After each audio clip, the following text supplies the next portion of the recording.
Toyota Financial այդ սա ամբողջ կազմակերպությունը մենակ բանկը չէ, որտեղ որ ես CIO եմ, միակ executive-ը ես եմ, որ կին եմ։ Ու դա իրականում շատ վատ է։ Նես որ հալնում է, շատ հալնում, անընդհատ հալնում, իմ peer-ների մեջ ընդհանրապես ոչ մի կին չկա, մենակ ես եմ կին։ Կամպանիայից կամպանիա տարբեր է այդ ամեն ինչը, ոնց են քեզ վերաբերվում, կամ ոնց են կանանց վերաբերվում։ Իրականում չեյսում այդքան շատ չէի զգում էի, բայց շատ չէի զգում այդ տարբերությունը, ինձ թվում է ավելի շատ Toyota-ում ավելի շատ եմ զգում այդ տարբերությունը, բայց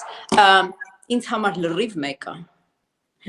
Ես գնում եմ ինչ-որ, չգիտեմ, միտինգի կամ ես որ գնում եմ ինչ-որ մի տեղ ու ես ինչ-որ մի բան եմ ասում, ես չեմ մտածում, որ ես կին եմ, իրանք տղամարդ են ու ինձ պահում եմ ինչ-որ ձևի, կամ մտածում եմ նույնիսկ, որ ես ինչ-որ մի բան ասեմ, իրանք կարող է չընդունեն, ինձ համար լրիվ մեկ է։ Ես գիտեմ, որ ես ինչ-որ մի բան ասում եմ, այդ հիմնված է դատայի հիման վրա